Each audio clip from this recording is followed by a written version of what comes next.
Hey everyone, it is Caslo and welcome back to my channel. It's time for the first segment of my RPG Club playthrough of the Sega Genesis JRPG, Phantasy Star 4. But first, what is the RPG Club? I've been an avid listener of the podcast RPG The After Years and its predecessor, RPG The Golden Years. The podcast focuses on RPG reviews and news. They regularly do a community event known as the RPG Club. Imagine a book club, but for RPGs. They break up a community-chosen RPG into digestible chunks, usually about 5 hours, and discuss those segments every 2 weeks like a book club. If you want to check out RPG The After Years, you can find a link in the description below. At first glance, Phantasy Star 4 is your classic turn-based JRPG. You choose your team's attacks, including items and magic, and then both your team and the enemies take turns hitting each other. However, one thing Phantasy Star adds is the macro system. Here you can set up certain actions for each party member into several macro slots. So for instance, you can quickly choose a macro that has everyone attack, except for one character who heals the lowest health party member.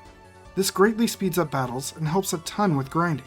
Another thing that's unique is how Phantasy Star does its scripted scenes. In other RPGs of the era, everything is played out with overworld sprites trying to act out a scene. The Phantasy Star uses a comic book type scene system to show off what is happening. This allows the game to show off much more detail and emotion from the characters.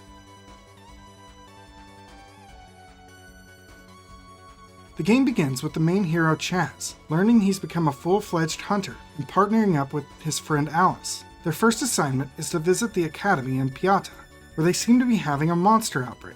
After visiting with the headmaster, who's acting strangely, the team heads to the basement to take out the monsters, but not before they're confronted by Han, a student at the academy who is concerned about what's going on and wants to tag along. Alice allows it as long as he pays the party a sum of money. In the basement, the party discovers a monster lab and confronts the headmaster over it. He reveals he's been threatened by a magician named Zio, but that the monsters were found in Birth Valley, and that Han's mentor, Professor Holt, was there investigating the monsters. When they arrive to the town outside Birth Valley, Zima, they discover the whole town has been turned to stone. Then, exploring the Birth Valley caves, they discover Professor Holt has also been turned to stone. Alice discloses that Allshine can cure the people, and that they can get it from a nearby town, but will only help if Han gives her more money. Unluckily, when the party arrives at the town, they find it in ruins, and the only person there is a mage named Rune, who knows Alice. Apparently Zio destroyed the town, but Rune knows another town where they can get Allshine, and is in fact going there right now, and so he joins the party. The town, Tanoa, is through a sealed-off cave that Rune opens for the party. When the team arrives and meets with the village elder, tells them that the Allshine is stored at the bottom of the town storehouse. And while Rune leaves the party to discuss stuff with the elder, a native, Grizz, joins the party to assist. After retrieving the Allshine, the party returns to Zima to cure the townsfolk. The party then begins to discuss parting ways, now that they've seemed to accomplish everything they set forth to do. Fate has other plans, however, as monsters begin appearing from Birth Valley. Investigating the caves, the party finds an entrance to a futuristic facility. Inside, they locate Professor Holt, who's being protected by a new human, named Rika.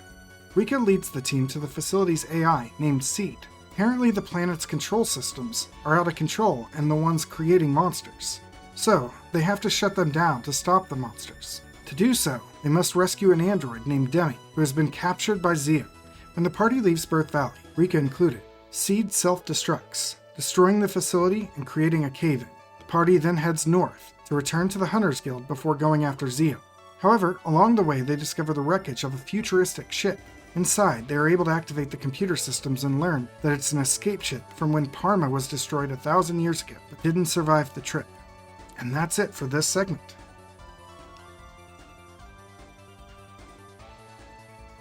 I have some experience with the Phantasy Star series, playing 1 and 2, although not beating them. I almost beat Phantasy Star 1 and got about a third of the way through Phantasy Star 2, so some of the systems are not new to me. Of the games I've played, however, this seems to be the easiest so far. Phantasy Star 1 required a lot of grinding at the start, and Phantasy Star 2 threw you into terrible dungeons early on in the game. Here, however, everything seems really well balanced and straightforward to start. Turning to the story, nothing so far seems great or terrible, nor has anything been particularly surprising if you played other Phantasy Star games. The fleecing of Han, where Alice charges him money after every story beat, has hit the point of becoming comedy, but I worry if it keeps up, it'll just start becoming annoying. Overall, it's been great to enjoy a truly classic JRPG, one where you have to grind levels or money. Chrono Trigger, while being classic, doesn't really offer many reasons to grind. Here though, it's almost necessary. Luckily, the macro system makes it less of a chore. I do have to complain about one thing before we go. When you go to speak to an NPC, if no one is there, you get a message that nothing's there. This became a big issue when I was chasing down a quicker moving NPC, and he kept moving away as I clicked to speak. It was just constant, nothing's there, nothing's there, nothing's there, and just frustrating when you're trying to interact with something.